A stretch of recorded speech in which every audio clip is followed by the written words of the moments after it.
हम सब ने सुना है कि भगवान शिव और माता पार्वती के पुत्र हैं श्री गणेश और कार्तिकेय। हम ये भी जानते हैं कि ब्रह्मा जी के कई संतानें थीं, मरीचि, दक्ष, नारद और भी कई।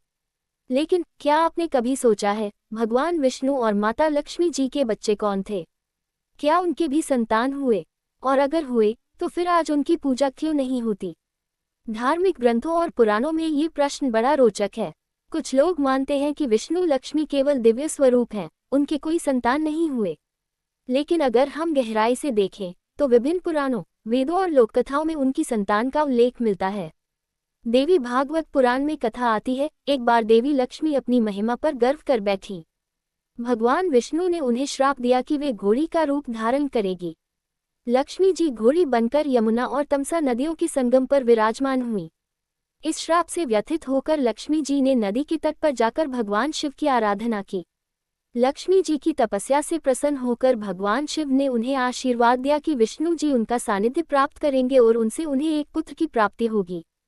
फिर भगवान शिव से वरदान का संदेश पाकर विष्णु जी ने अश्व का रूप धारण किया और लक्ष्मी जी के पास पहुंच गए और वहीं उनके सहयोग से एक तेजस्वी बालक उत्पन्न हुआ, एकवीर।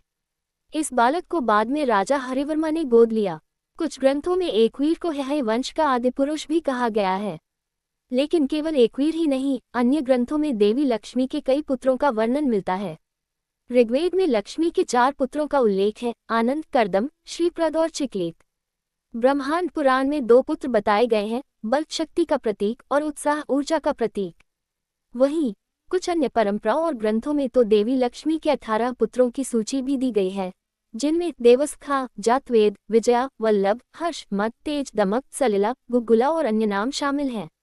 इन नामों को कई लोग प्रतीकात्मक मानते हैं, जो समृद्धि, शक्ति, आनंद और वैभव जैसे गुणों का प्रतिनिधित्व करते हैं।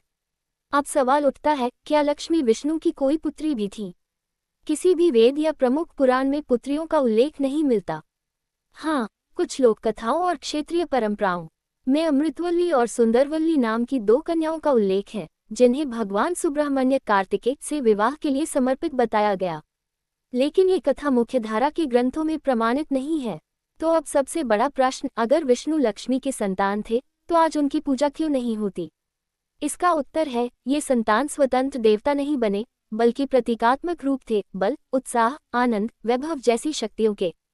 मुख्य पूजा लक्ष्मी जी की ही होती है, क्योंकि वे स्वयं ही श्री, ऐश्वर्य और संपदा की अधिष्ठात्री देवी हैं। विष्णु जी की पूजा पालनहार के रूप में होती है। उनके बच्चों का उल्लेख केवल कथाओं और प्रतीकों तक सीमित रह गया, मंदिरों या स्थायी पूजा परंपराओं में नहीं। तो मित्रों, जिस प्रकार शिव पार्वती के पुत्र गणेश और कार्तिकेय जगत में विख्यात हैं, ब्रह्मा जी की संतानें वंशों के सूत्रधार बनी, उसी प्रकार विष्णु लक्ष्मी की संतान भी ग्रंथों में वर्णित है, कभी एकवीर, कभी ऋग्वेदिक पुत्र, कभी 18 नाम। लेकिन इन सब के बावजूद हम उनकी स्वतंत्र पूजा नहीं करते, क्योंकि वे केवल प्रतीक थे और माता लक्ष्मी स्वयं ही संपूर्ण समृद्धि और संतानों का आधार मानी जाती हैं। क्या आपको ये जानकारी पहले पता थी? नीचे कमेंट में लिखें कि इनमें से कौन सी कथा आपको सबसे रोचक लगी।